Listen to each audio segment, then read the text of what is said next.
Hello and welcome to Elita Dama's Shades of Murder, a podcast where I will share and discuss tales of true crime, mysteries, and all things dark and macabre. If you eat, play, and dream in shades of murder like me, then welcome, my kindred spirits, to your new podcast home. If you enjoy this show, please remember to follow, rate, share, and subscribe so I can present more stories to you, and we can all embrace the allure of the darkness together. All of my social media and contact information you can find in the episode description below. Please be forewarned that each episode contains specific and at times very graphic and disturbing details of the case and may not be intended for all audiences. This case was important to me to share and discuss with you for several reasons. Although I am native to the West Coast and have lived most of my life in California and Arizona, I now call the beautiful state of North Carolina my home. Charlotte is the largest city in the state, which is about a 3-hour drive from where I reside, but it still feels close enough to feel a connection to the area and its tragedies. This case is a tragic example of how marginalized groups of people, in this case being young African American women, are not prioritized in protecting, much less is law enforcement given the resources to solve cases of missing, raped, and murdered women. Also, in the true crime world, where serial killers like Gacy, Bundy, Dahmer, and the like are always placed in the spotlight, it is important to me, and I find way more compelling to learn about, the cases and better understand the perpetrator profiles of serial killers who are less common household names. I also wanted to cover this case because there is an abundance of accurate details provided by the appellate court case. For a criminal law nerd like me, well, it doesn't get any sweeter than finding real court cases to read and gather information from for a story. This is the case of the Taco Bell Strangler of Charlotte, Henry Louis Wallace. 1993 marked the bloodiest year in Charlotte, North Carolina history, with a record 129 murders. The ever-rising siege that was the crack cocaine epidemic flooded the most impoverished neighborhoods with violence and chaos. The criminal justice system's assault on the African American communities through its gross disparity of sentencing for crack cocaine had disrupted and shattered countless families. For those of you who are not familiar with this law, the sentence held for the conviction of crack cocaine versus powder cocaine is extremely disproportionate. Under the Anti-Drug Abuse Act of 1986, the law made it so that an individual would face the same penalty for the possession of 5 grams of crack cocaine that someone who possessed 500 grams of powder cocaine would. Under the 100-to-1 ratio sentence, a person with a tiny amount of personal crack cocaine use could spend a minimum of 5 years in prison for the offense. However, someone trafficking powder cocaine could have 100 times this amount and face the same penalty. Given the notable demographic differences between a typical crack cocaine user versus a cocaine user, based on the huge difference one narcotic over the other costs, this statute wreaked absolute havoc upon the lower economic minority classes, with many of their residents getting caught with a rock and ending up sometimes doing 20 years for personal drug use. This left a gaping hole in their communities. Law enforcement was bombarded with handling drug busts and the escalating rise of violent crimes in these neighborhoods. They were spread thin, overworked, bitter, and tainted by what they were witnessing unfold. There were also ever-escalating racial tensions amongst police and residents. Mainly due to political and public pressure, priority over missing and murdered individuals from more affluent areas took precedence over what happened in the ghettos and in the struggling working minority classes. A veil of darkness loomed over the city, with a friendly monster hiding in plain sight who would murder 9 young women in this neglected and ignored urban existence. The following details of each crime were taken from the appellate court case State v. Wallace, 2000 North Carolina Supreme Court, and based on the recorded confessions of Henry Louis Wallace. Murder 1. Caroline Love. Henry's own love, the mother of his beautiful little girl, lived in an apartment with a young girl named Caroline Love. On June 15, 1992, Caroline had just finished her evening shift at a Bojangles restaurant. For those of you who are not familiar, Bojangles is a very popular Popeyes or KFC type fast food restaurant chain in the South.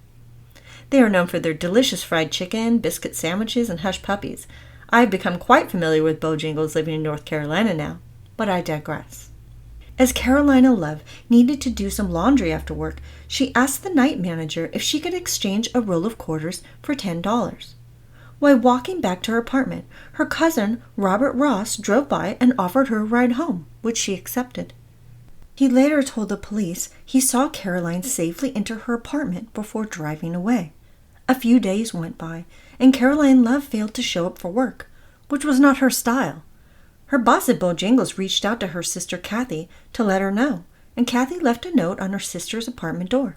The following day, she received another call that her sister Caroline did not show up again for her shift. Ironically, Kathy reached out to Henry Louis Wallace, whom she knew, to ask him to find Sadie McKnight, who was her sister's roommate, and ask her if she knew where her sister was. Henry and his girlfriend Sadie, along with the missing girl's sister Kathy, filed a missing persons report at the local police station. Afterwards, Kathy entered her sister's apartment. She saw that some of the furniture had been disrupted and that her bed sheets were gone.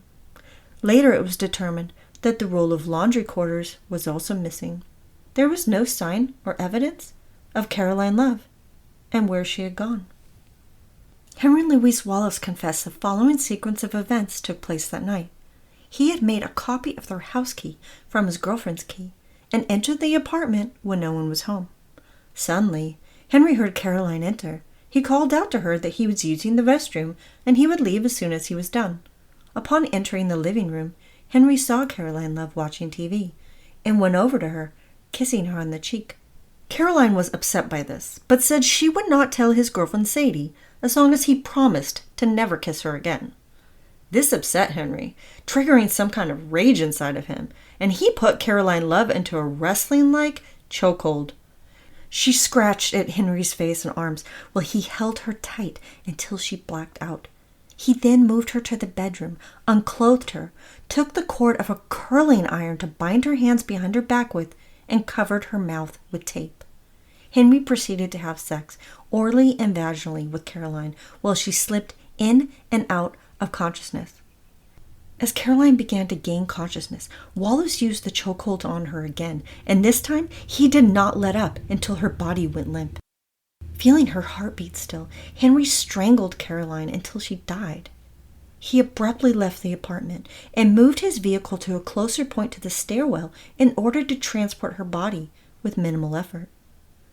Wrapping Caroline's body inside her own bedsheet, he placed her inside a large orange trash bag.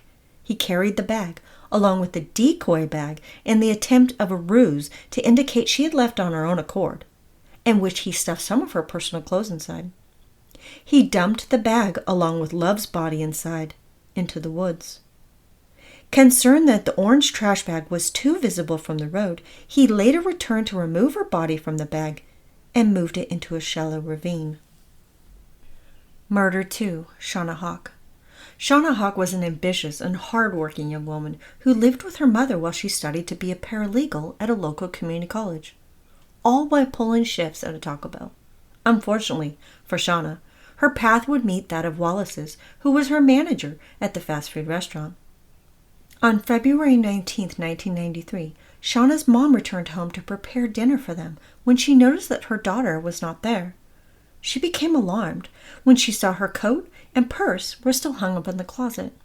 Her motherly instincts were strong, and she knew something was off since it was too cold of a winter's night in Charlotte to go out without an extra layer on. And she never went anywhere without her purse. She called Shauna's boyfriend, Daryl Kirkpatrick, to inquire as to if he knew where she was, but he did not. Shauna's mother became even more concerned when she was informed that Shauna never picked up her godson from daycare. She rummaged through her daughter's purse and noticed her keys were gone and there was money missing.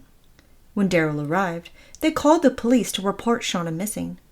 Daryl did a careful walkthrough of the apartment and suddenly saw that the shower curtain had been pulled outside of the tub. To his horror, as Daryl pulled the curtain back, he saw his girlfriend submerged in water, her body all curled up. Sadly, emergency services could not save the young woman's life, and upon the ride to the hospital, she died. Henry Louis Wallace later told of how he had visited Shauna that day, and they had chatted for a while. As he was leaving, Shauna hugged him. He then told her that he wanted to have sex with her. According to Wallace, he took her into her bedroom, instructed her to take her clothes off, and to perform fellatio on him, which she did, and he then reciprocated oral sex on her. According to Wallace, he and Shauna had mutual sexual intercourse, but he expressed how she was scared and cried the entire time. Afterwards, Henry told her to dress and led her into the bathroom. Without warning, Henry shoved Shauna's head between his arms, placing her in a chokehold until she lost consciousness. He then filled the tub with water and laid Shauna's body inside. However, Dr. Sullivan, who performed the autopsy, noted that there was physical evidence indicative of ligature strangulation. A ligature, for those of you who are not familiar with the term, is a tool such as a cord or a band or some other kind of material or instrument that can be made into a band or a cord, which is placed around the neck and then is utilized to compress the neck with force. Murder 3. Audrey Spain. 24-year-old Audrey Spain was another innocent young woman whose path would cross with Henry Louis Wallace. On June 23, 1993, Audrey never showed up for her shift at a Taco Bell in Charlotte, which alarmed her manager Mark Lawrence, since Audrey was known to be a very reliable employee. Very concerned, he decided to drive over to her apartment that same evening, where he noticed her vehicle in the parking lot. He did not go to her apartment, but rather he left a message on her phone. The following morning, Mark Lawrence drove by her apartment again and saw her vehicle was still there. This time, he called Audrey's sister to convey his concern, but she never picked up nor returned his call. So when Audrey failed to show up for her shift that evening, he decided to call 911. The police rode by her apartment a few times and even knocked on her door, but no one ever answered. 2 days after Audrey's initial disappearance, on June 25th, maintenance from her apartment complex went through a sliding glass door to find her dead body upon her bed. Audrey's manager Mark Lawrence stopped over that same day. Officers informed him that Audrey was deceased. The following day, the same doctor who had performed Shauna's autopsy removed a crafted ligature of a t-shirt and a bra that had been forcibly wrapped around the woman's neck, with the end of the shirt shoved into her mouth. Once the binding was removed, just as before, he saw that there was a mark left by the force of the ligature. There was hemorrhaging in the lining of her eyes, the skin of her face, inside her voice box, and in the muscles within the front area of her neck. There was no doubt that the young woman's cause of death was from strangulation. Henry Louis Wallace would later reveal that he and Audrey had gotten high together that night, but his primary motive for being there was to rob her. He admitted to having placed Audrey in a chokehold and demanded the combination for the safe at the Taco Bell where she worked, but she claimed to not know the numbers. Wallace also inquired about her own personal bank account, but she told him that she was broke since she had just returned from vacation. Although Audrey begged for him to not hurt her, Henry kept her in the chokehold until she lost consciousness. He then dragged her body into the bedroom and raped her. After he sexually assaulted her, he forced her body into the shower and washed off any evidence he may have left behind. Henry then laid Audrey into her bed and tied the t-shirt and bra contraption he had made around her neck. Before fleeing the scene, he took her car keys and credit card, which he used to buy gas. To thwart belief as to what day she had actually died, Henry returned to her apartment and made phone calls from her home. Murder 4. Valencia Jumper. Valencia Jumper was another young woman with big dreams and the motivation to reach them. A political science student in her senior year at Johnson C. Smith University in Charlotte, she also found a way to balance working 2 jobs. She worked part-time at a Food Line, which is a very popular grocery store chain in the South, similar to a Safeway, and another part-time job at Hex, which was later rebranded as Macy's at South Park Mall. All of her aspirations would come to a screeching halt on August 9th, 1993, when she would face Henry Louis Wallace. Earlier that day, a friend of hers, Zachary Douglas, had asked if she wanted to meet up later that night. Zachary, however, did not show up until the very early morning of August 10th. When he arrived, he saw smoke bellowing out from Valencia's apartment door.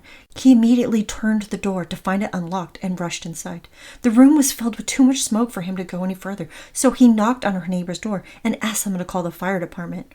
Upon entry, a firefighter saw that one of the burners on the stove had been left on. Based on analysis of the fire scene, including the noted pattern of the fire's direction, it was believed that the fire began from a pot that had been left on the stove. Valencia Jumper's burned body would soon be found lying in her bedroom. Initially, it was believed to have been a terrible accident, but the autopsy would show otherwise. Dr. Sullivan, the same forensic pathologist who had conducted the autopsy on the two previous victims, would perform Valencia's as well. He immediately noticed that there was no soot present in her airway, which proved there was not a significant level of smoke inhalation. Dr. Sullivan would list the cause of death to be thermal burns, since there was no presence of carbon monoxide in her blood. After Wallace's confession, the cause of death would later be changed to strangulation. When Henry confessed to Valencia Jumper's murder, he shared how she had been like a little sister to him, and that they had spent a lot of time together.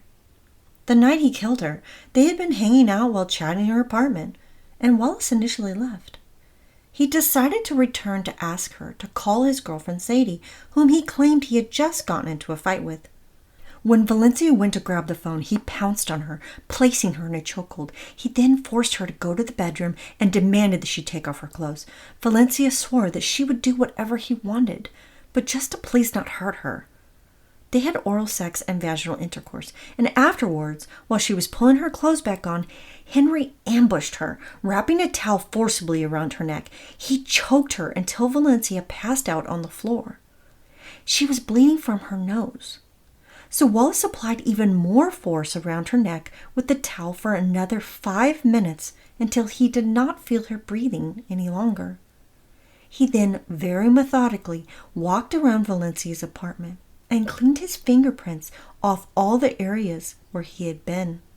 While in the kitchen, he spotted a bottle of rum, which he poured all over Valencia's body, all over the bed, and onto the floor. Returning to the kitchen, he opened up a can of beans, poured them inside a pot, and turned the stovetop's burner on high.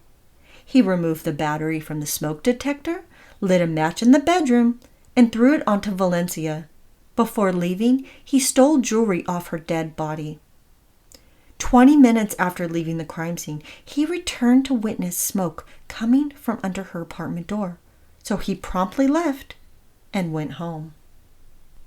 Murder 5. Michelle Stenson. Michelle Stenson was only 20 years old and had 2 young boys when on September 15, 1993, she would become another victim of the Taco Bell Strangler. That night, a friend of hers, James Mays, had come by her apartment to spend some time with her and her sons, but no one ever answered the door. Suddenly, he heard the kids knocking on the window, telling him that Mom was sleeping on the kitchen floor. At first, he thought they were just being silly and playing games with him, but Michelle never answered when he called out to her. He was about to leave when the oldest boy suddenly appeared from the back door and grabbed him. Picking up the child, he entered the apartment. There he saw his friend Michelle, with blood all around her, lying dead on the kitchen floor. When he picked up the phone to call 911, Mays noticed that the cord had been pulled out or even cut from the wall. He fled the apartment with both young boys and knocked on a neighbor's door to call the police. This time, when Dr. Sullivan performed the autopsy, the modus operandi of the offender had changed. The young woman had been stabbed 4 times on the left side of her back. 2 of the stab wounds had caused injuries to her heart and lungs, which could have been potentially fatal on their own. Dr. Sullivan also observed evidence of ligature strangulation in the form of a band of abrasions and contusions over the front of the neck and small hemorrhages in the skin of the face and the conjunctiva, which is the mucous membrane which covers the front of the eye and lines the inner part of the eyelid, as well as internally in the muscles of Michelle Stenson's neck. It was concluded that Michelle's cause of death had been stab wounds to the chest in addition to strangulation. The modus operandi and the maliciousness of Henry Louis Wallace had escalated. In his confession, he admitted that he intentionally went to Michelle's apartment to rape and murder her. Now, this is the first time that Henry Louis Wallace had been so honest and transparent about his motives, perhaps even to himself. Henry arrived late at her apartment, around 11 p.m. that night, and after he and Michelle spent some time casually chatting with one another, she hugged him goodbye. Wallace told her that he wanted to have sex with her and instructed her to take off her clothes. Michelle resisted, expressing to Henry how she was sick, but Wallace demanded she show some proof of medication that she was ill, which she did not have. He then began to choke her. Michelle agreed to have sex with Wallace to make him to stop. He told her to perform oral sex on him, which she reluctantly did, claiming that she did not know how. Wallace told her that she was about to learn how. They then had sex on the floor of the kitchen. Afterwards, Henry Louis Wallace, using his now known to be signature move, the Boston choke, placed her in a chokehold until she was unconscious. He grabbed a towel from the bathroom, twisted it around her neck, and strangled her with it. When she struggled to breathe and fight for her life, he stabbed her 4 times with a knife. Wallace was fully aware of the evidence he had left in her apartment, so he methodically removed his fingerprints with a washcloth from a glass, the door, the wall, the floor, and the phone. However, this time, there was a witness at the scene. Her eldest son had awakened. Wallace ushered him to return to bed, which thankfully he did. Henry left through the back door, holding a towel around the doorknob to prevent his fingerprints from being left behind. He disposed of the weapon and the towel by tossing them over a fence at the back end of her apartment. Murder 6. Vanessa Mack. Vanessa Mack was a young mother of 2 little girls working at Carolina's Medical Center in Charlotte when her destiny would sadly become intertwined with that of Henry Louis Wallace's. On February 20th, 1994, Barbara Rippey, the grandma to her oldest daughter, arrived at the apartment at 6 a.m. to pick her up, as this was their routine every Sunday, so that Vanessa could go to work. Upon entry, she saw that the 4-month-old baby was lying alone on the couch, which she found strange, and when she called for Vanessa, there was no response. When she went into her bedroom, Barbara Rippey noticed Vanessa's feet hanging off the side of the bed. Only her feet were exposed, but they looked gray and felt cold to the touch. When Officer Jeffrey Baumgartner of the Charlotte Mecklenburg Police Department discovered Vanessa dead upon the bed, he noticed a towel had been wrapped around her neck and that she was bleeding from her nose, ears, and at the back of her head.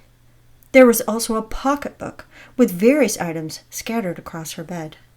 On February 21st, 1994, Dr. Sullivan once more found evidence of strangulation and observation of blunt force trauma.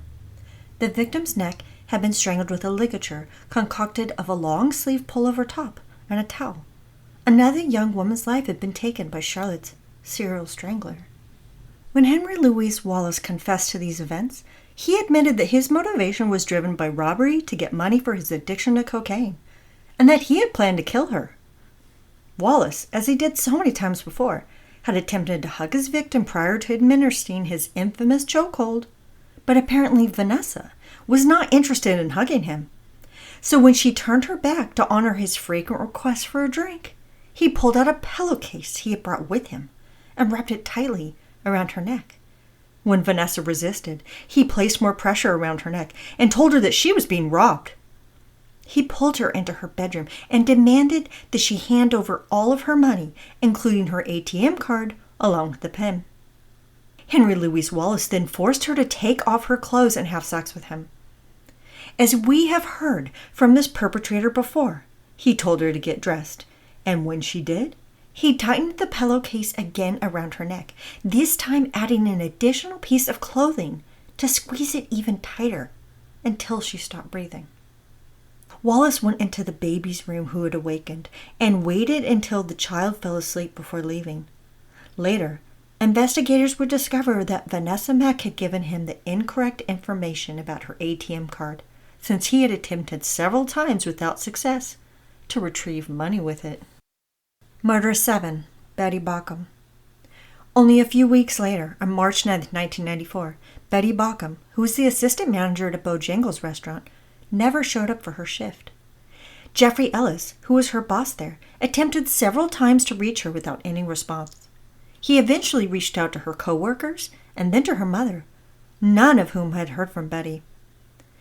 The next day, when Betty did not appear at work again, Ellis and a concerned coworker drove over to her apartment. They knocked on the door and even looked in the windows, but nothing seemed out of the ordinary, so they left.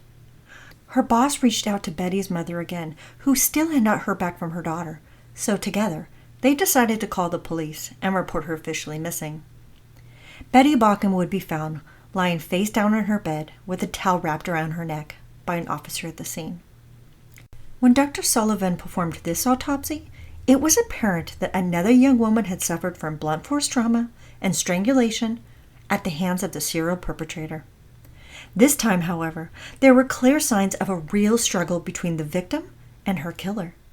There were abrasions on her left shoulder, her arms, the upper right part of her chest, her abdomen, and an injury to the head. The autopsy also revealed that blood had built up inside her lungs. There was enlargement of the brain and small hemorrhages in the front of her neck and the lining of the voice box. This victim had done everything possible to stop her murderer, but sadly she could not. Henry Louis Wallace later told investigators how he went to Betty Baucom's house under the guise of using her phone. They chatted for a while, and when Wallace got ready to leave, he put her in a chokehold to which she then fell to the floor. He demanded her alarm code, her car keys, and the combination to the safe at Bojangles. After 30 minutes of maintaining the chokehold on her, she gave in, and she was released. She asked him why he did that to her, and according to Wallace, he told Betty that he was a sick person and that he had caused harm to many other people. Betty Baucom returned his admission of guilt by hugging him. She told him that she forgave him, but that he needed help.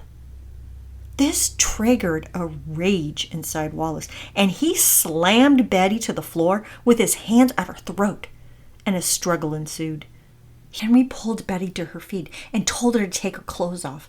She told him that she had a medical problem, a rash, and that she did not want to undress. He then demanded that she perform oral sex on him. Betty grabbed his penis and started to pull on it and scratch at him. She managed to rip her teeth into his shoulder and leave scratches on his stomach. Henry Louis Wallace then grabbed a towel and strangled her with it until she had almost passed out. He forcibly removed her clothes and raped her, placed the towel back around her neck, and asked her for money. Betty gave Wallace the money she had in her purse, and then he strangled her. He ripped off the gold chain she adorned around her neck, stole her TV and VCR, and took off in her car. Later, he would return to Betty's apartment to ensure that she was in fact dead. While he was there, he carefully and methodically wiped off all his fingerprints from the phone, the doorknob, and the wall where they had fought. He drove around in her vehicle for 2 days, but then he became paranoid that officers were watching him, so he decided to leave it in the parking lot of her apartment complex. However, before Henry Louis Wallace abandoned the vehicle, he cleaned off the majority of the interior and exterior of the car. But he forgot one important detail. He neglected to wipe down the lid of the trunk. As his murders escalated, his patterns and modus operandi continued to increase in erratic behavior, and some may say he became careless, disorganized, and sloppy. Murder 8. Brandy Henderson. Brandy Henderson was a young mother to a 10-month-old little boy, T.W., with her boyfriend, Verness Lamar Woods. On the night of March 9, 1994, Brandy would be left alone in her apartment with Henry Louis Wallace to meet her untimely demise. Earlier that day, Wallace had visited the family, told them that he was leaving town for a while, and then left shortly afterwards. Verness's boyfriend left for work around 5 o'clock that evening. When he returned around midnight, he found that their apartment's door was unlocked. When he entered, objects had been thrown around the living room area, and the stereo was gone, Immediately concerned, he rushed to his infant son's bedroom and turned on the light. Inside, Verness discovered in horror his child struggling to breathe. A pair of shorts had been wrapped tightly around the little boy's neck, and he was gagging on some kind of white material. He then noticed that Brandy, his girlfriend and the mother of his son, was lying face down on the bed. When Verness rolled Brandy over, there were towels tied around her neck, and her face had turned blue. He freed her from the towels that were restricting her windpipe and immediately began to perform CPR with the help from a 911 operator. Unfortunately, help arrived too late. The young mother was deceased, and her infant son rushed to the hospital. Although the child, TW, had stable vitals, his brain functioning had become compromised due to the lack of blood flow from the ligature. Thankfully, within half an hour, the little boy gradually became more alert and engaged with his environment. At least there was some good news for Brandy's family. The autopsy on his mother would reveal evidence of strangulation and minor blunt force trauma, just like the other victims before her.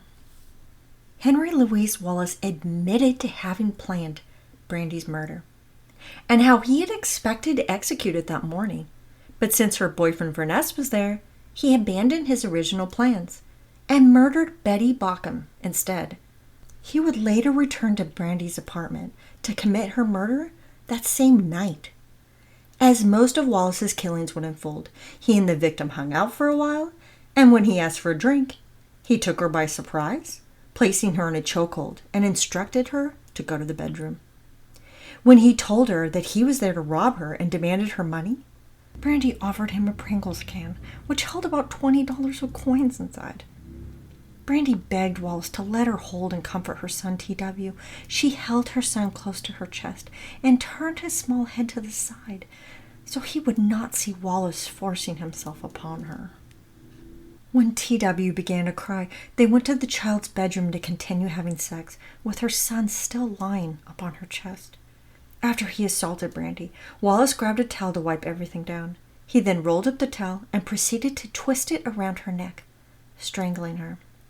Her limp body fell to the floor. Wallace picked her up and placed her body on the bed with her child TW. The child continued to wail. Wallace initially tried to find something to stop him from crying. At first, he attempted to stop his cries with his pacifier, and then looked to find him something to drink. He couldn't find anything, so instead he grabbed a towel and wrapped it tightly around the infant's neck. The little boy TW had stopped crying now, and laid down next to his mom's dead body. Before leaving the scene of the crime, Wallace stole their stereo and TV, some delivery food, and the Pringles container of coins. Murder 9. Deborah Slaughter. Only 3 days after the murder of Brandy Henderson, the Taco Bell Strangler of Charlotte would strike again. After arriving at her apartment to return a photo to her daughter, the mother of Deborah Slaughter found the door unlocked. She discovered her daughter's body lying on the floor and called 911. Upon entry to the scene, the officer saw a purse with its contents thrown around the floor. The young woman had a piece of white fabric, which was later identified to be a sock, shoved into her mouth, and a towel had been used to strangle her. There were also multiple stab wounds visible to her chest. The autopsy, a few days later, would reveal the same modus operandi of strangulation and blunt force trauma as his other victims. As in the case of Betty Bockham, this victim had also been stabbed. However, there was a noticeable escalation in the excessiveness of violence used, as evidenced by the number of wounds. This woman had been stabbed 38 times, which indicated an increase in the level of rage the perpetrator had inflicted upon his victim. What initially appeared to be a simple visit to Deborah Slaughter's house to partake in some mutual drug use turned much darker while in Henry Louis Wallace's presence. Deborah had expressed to Henry that she did not have the funds to purchase drugs, since she needed to stretch her cash throughout the week. Once again, like he seemed to choreograph each time, Wallace asked for a drink from his victim. Then, without any warning, he ambushed Deborah, taking a towel he had brought along with him and wrapped it tightly around her neck. The victim fell to her knees. According to Wallace, Deborah had just put the pieces together and realized that he was the one who had killed the two girls in the neighboring apartment. When Wallace demanded that she take her clothes off and perform oral sex on him, she told him that she does not do that, and that he may as well just kill her. As he tightened the grip upon the towel, he asked if she wanted to change her mind, but Deborah refused. He then raped her, and when he remembered that she always carried a knife on her, he asked her to empty out her purse. Wallace kicked the knife to the side and demanded she give him everything inside her wallet. Deborah struck out at him and screamed out for help. He squeezed the towel tighter around her neck until she collapsed to the floor and began kicking at him. Wallace brought another towel back from the bathroom and tied it to the one around her neck. Then he picked up her knife and stabbed Deborah in the stomach repeatedly. He then went to her sink, rinsed the blood and his fingerprints off of the knife, and laid it with the rest of the items from her purse on the floor. Henry Louis Wallace left to purchase some crack cocaine, and then returned to Deborah's apartment and smoked it there. Now, prior to Betty Baucom's body being discovered, detectives had begun to see common threads between the homicide victims Brandy Henderson and Vanessa Mack. Both victims were young, African-American females from working middle-class backgrounds, and there had been no evidence of forced entry. This indicated that they most likely knew their perpetrator and possibly even trusted the person. Strangulation by the use of ligatures were found to be the case of both deaths. At last, on March 10, 1994, investigators would come together to collaborate on these seemingly related murders. It was then that they realized there was another victim, Betty Baucom, whose murder shared similar traits to Mack's and to Henderson's. When the families and friends of the victims were asked by homicide investigators who would have been welcomed into these ladies' apartments, they spotted a common name. When detectives joined forces with one another on who all the victims knew, a light shone upon their investigation. They had attempted, without success, to string together the murders by known relationships to each other. But none of the women appeared to be directly acquainted. Instead, through shared information by the police, it was discovered that there was an individual all victims had in common: Henry Louis Wallace. Two of his victims, Shauna Hawk and Audrey Spain, had worked at Taco Bell at different times under the same manager, who had been Henry Louis Wallace. Michelle Stenson was a regular customer at Taco Bell and would often make small talk with him. Valencia Jumper was known to be friends with Henry's younger sister Yvonne. Vanessa Mack was one of his former girlfriend's sisters. Betty Baucom was a friend of his girlfriend Sadie McKnight. Brandy Henderson was the girlfriend of one of Henry's friends, Vanessa Lamar Woods, who informed the police that Henry often came to visit with Brandy while he was gone at work.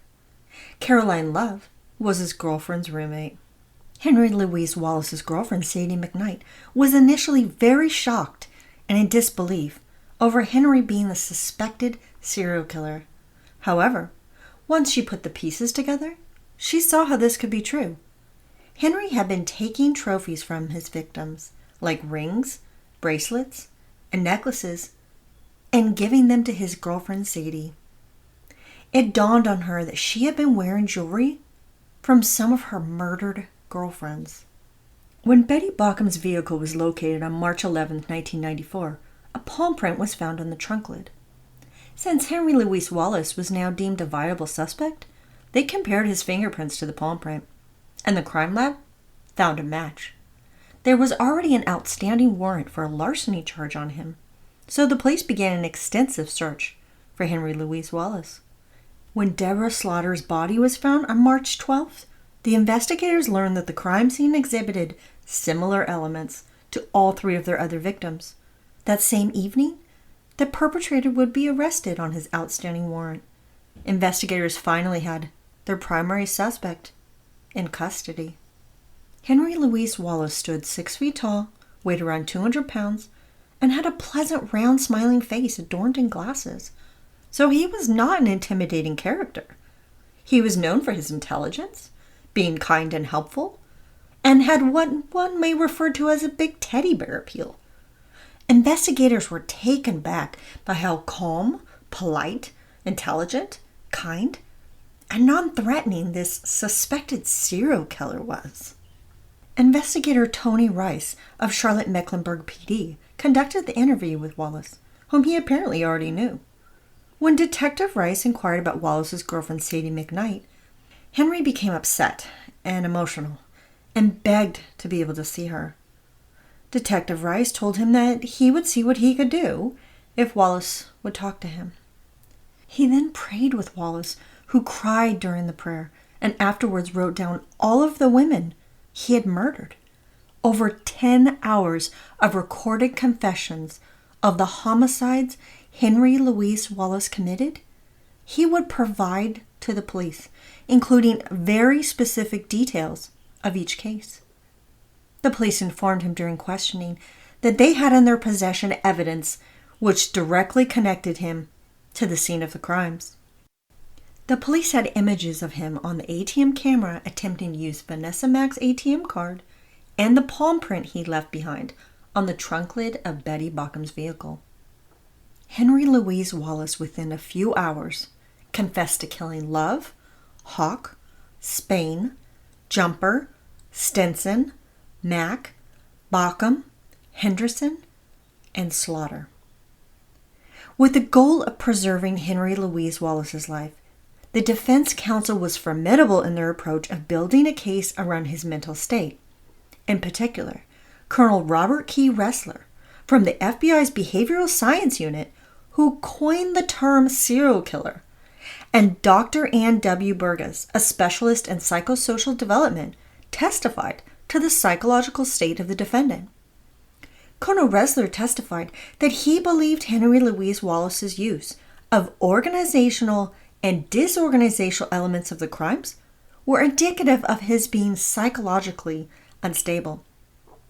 Dr. Burgess testified that Wallace was incapable of deciphering reality from fantasy, which she believed was due to his suffering from a mental health condition.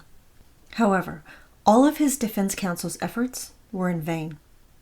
On January 7, 1997, all 12 jurors would find the defendant, Henry Louis Wallace, guilty on all 9 counts of first-degree murder based on the malice, premeditation, and deliberation of each crime. He was also found guilty on several other charges, including, but not exclusive to, first-degree rape, robbery with a dangerous weapon, and the attempted murder for the strangulation of T.W., Brandy Henderson's 10-month-old son. 3 weeks later, the jury made a recommendation of the death penalty for his sentence, which the judge agreed to. He sentenced Henry Louis Wallace to 9 death sentences for each woman's life he had taken. Now, under our Constitution, it is an absolutely mandatory right that any person given a sentence of the death penalty is automatically given the right to appeal.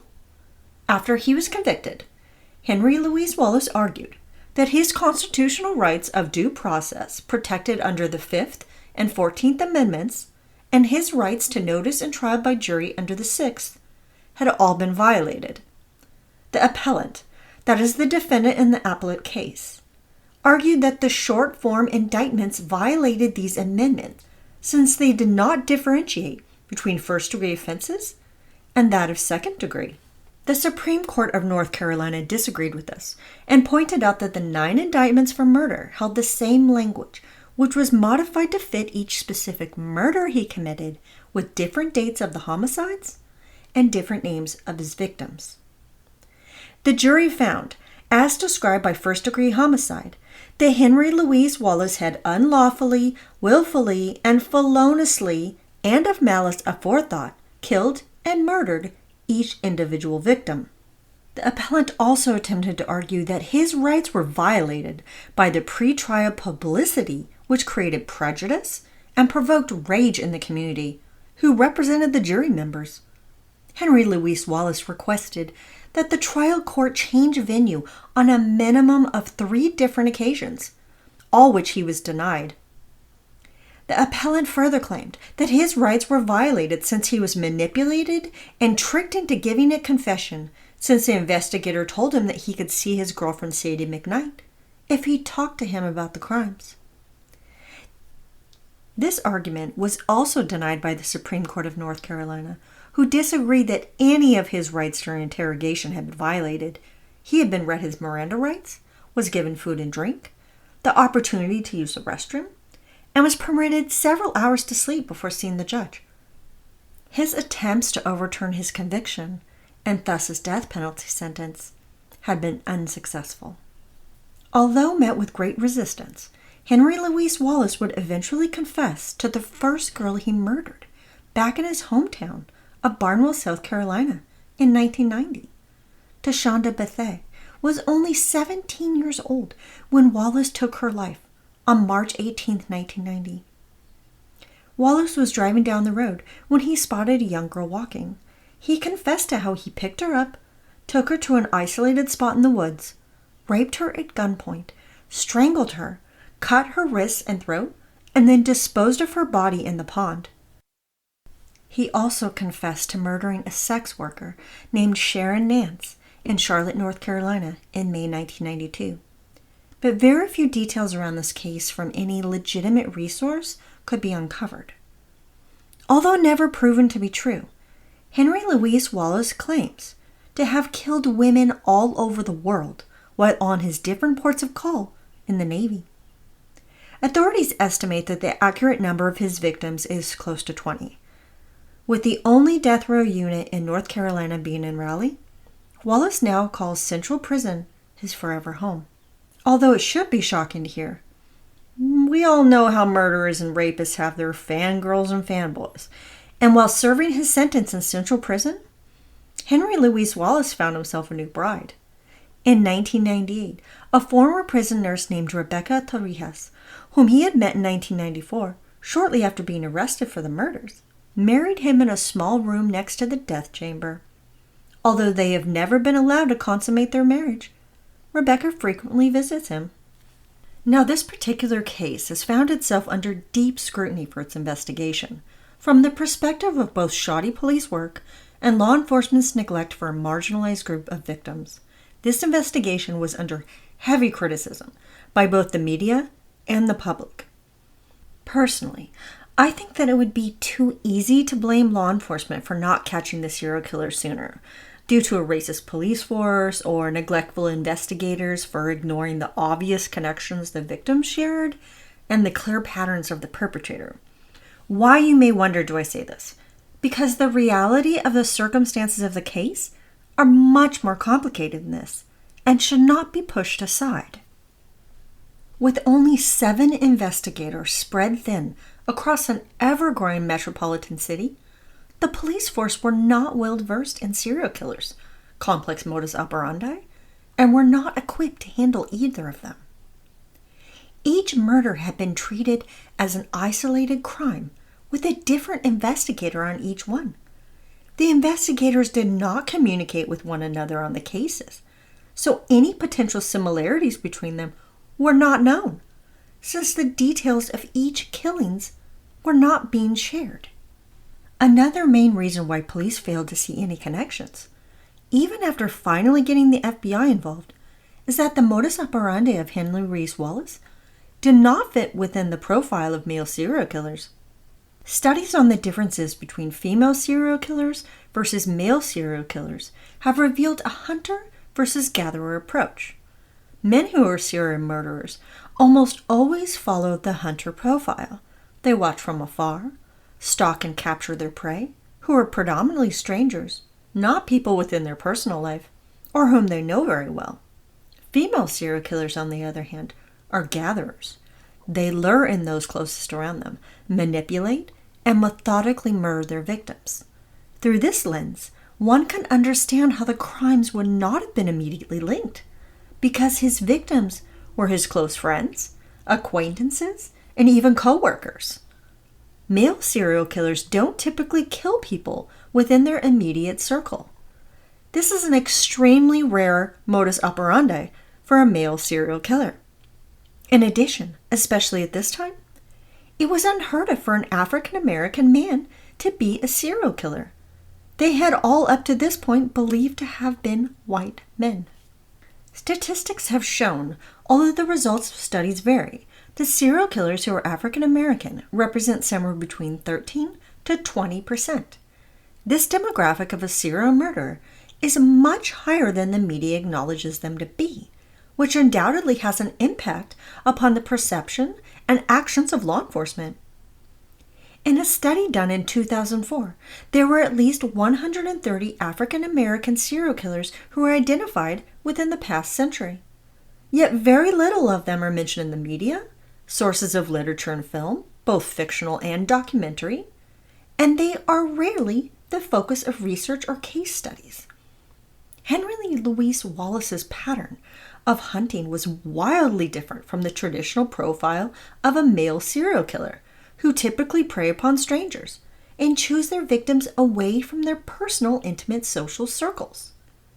In the case of Henry Louis Wallace, he directly knew all of his victims, some even intimately, and they all lived and worked with only a few miles of where he lived. It is also important to discuss and view this case through a lens of criminology, in particular, the life experiences, motivations, and triggers of the perpetrator. In no way does an abusive or depraved childhood condone the actions of anyone who victimizes others.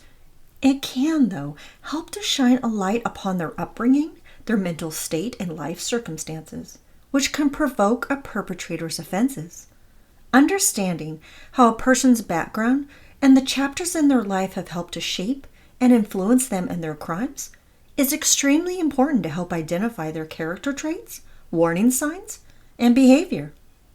Extensive research has revealed that abuse, neglect, and an unhealthy exposure to sex and/or violence are common factors shared across serial killers.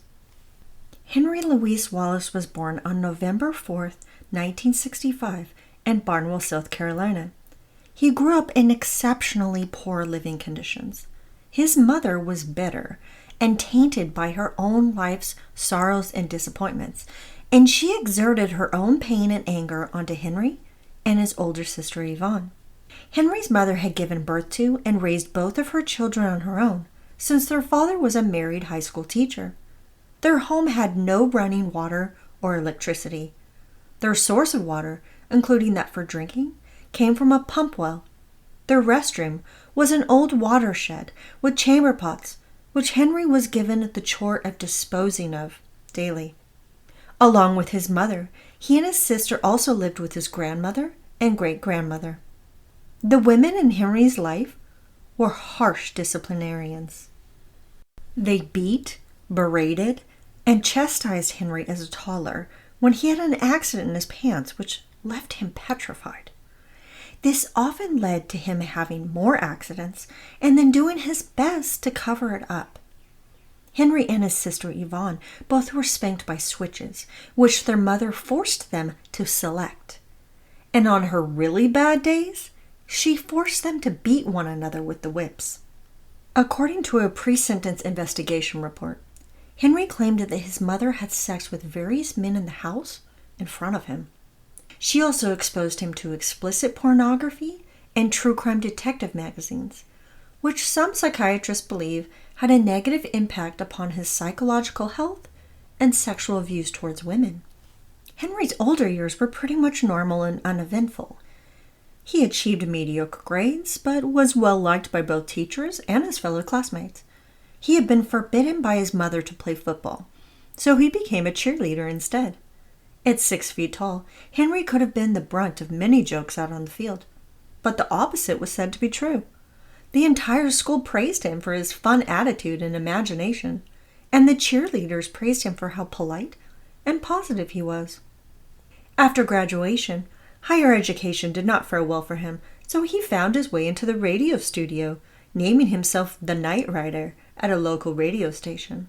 Apparently, he was very well received, and it may have been the beginning of a positive career path for Henry, but he was fired for stealing CDs. This pattern of theft and deceit would increasingly become more of a staple in Henry Louis Wallace's life. Shortly after, in 1984, Henry Louis Wallace decided to enlist in the U.S. Navy and would be active for 8 years. Interestingly enough, he had found his place in the military, being called an outstanding seaman by his fellow crewmen. They said he was obedient, compliant, diligent with his duties, and was highly intelligent. However, in 1992, his success screeched to a halt when he was caught breaking and entering near the naval base. He was allowed to leave on honorable discharge, despite this fact, since prior to this incident, he had had a perfect record. During this time, he had also fallen in love with and married a girl who had a child from a previous relationship, which he had embraced as his own. Henry was devastated when his wife Moretta left him once he was discharged from the Navy. His life was piling up with disappointments, sorrow, failures, and pain. Left with few options, Henry moved to Charlotte, North Carolina to live with his mother and sister. He turned to drugs more and more as a release from his pain of losing Moretta and wasting a promising future in the Navy. It is noted in studies how Henry Louis Wallace fell apart in his modus operandi, becoming increasingly more disorganized and erratic, which led to his being caught. The roots of this have been linked to the escalation of his addiction to crack cocaine. His dependence on narcotics caused him to be less methodical and not as careful when cleaning up the crime scene to conceal his presence, as he had done so in his earlier crimes. Unlike some of his first victims, whom he would bathe or redress, in his later killings he was sloppy, neglectful, and left evidence behind which would link him to the homicides.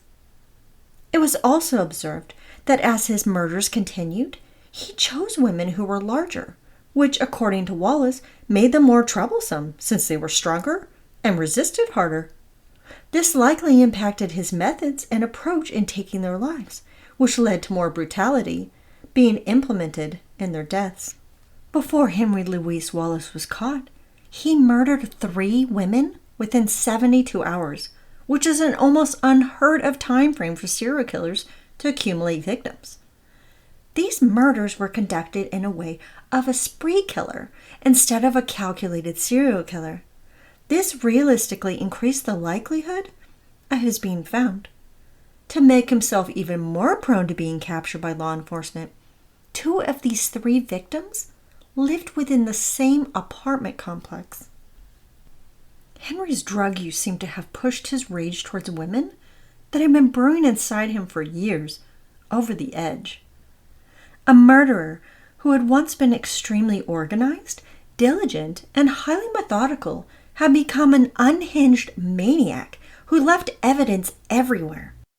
Henry Louis Wallace was either so arrogant that he thought he would never get caught, or he was so consumed by his hatred of women that his actions could no longer be applied with any rationale or calculation. Wallace also said that when he was a young man, he was sexually used by several women in his community. Psychiatrists believed that he was so severely desperate for love and affection that he accepted this exploitation since it was a form of attention. It seems pretty obvious that except for his relationship with his sister, there was nothing positive or nurturing about the women who had dictated Henry's life. Wallace was diagnosed with sexual disorders, depression, and a personality disorder. He admitted to a psychologist that he committed upwards of 100 rapes during his lifetime. Please note that I am not a licensed therapist or psychiatrist, but my degree and the coursework I took in sex crimes exposed me to a lot of pertinent information in this area. Research has shown that rapists more often than not come from backgrounds of abuse, both emotionally and physically, and violence is present within their home, versus other kinds of sex offenders. Crime reports have also indicated that they commit a wide variety of criminal acts, in particular thefts and robbery, which are often connected to their drug use. A famous typology of rapists is found in Groth's 1979 study, which identified 3 kinds of rapists. Groth's theory is that rape contains 3 primary elements, being power, anger, and sexuality, which determine the 3 distinct kinds. Power rapists use sexuality as a way to communicate possession, power, and control. Anger rapists use sexuality in a hostile manner, and sadistic rapists often use both violence and sex in a way that the combination of the two is what turns them on. Now, of these primary typologies for rapists, based on how Henry Louis Wallace described his own motivation, in addition to the circumstances of each crime, it appears that Wallace fits within anger retaliatory, also referred to as the revenge rapist. This type of individual utilizes rape as a way to convey their hostility towards women. They view rape through the lens of justified punishment and use it to calm their rage. This type of sex crime offender tends to be physically violent and is considered the most rare of the three typologies. It was suggested by Henry's psychiatrist that the abuse he suffered from women his whole life distorted his psychological development to the extent that he justified his vicious acts against them with the belief that he was their victim. It has been reported that Henry even referred to himself more than once as a male avenger who had righted the wrongs done to him and other men by women. Henry Louis Wallace said that he was driven primarily by sexual gratification, power, and control.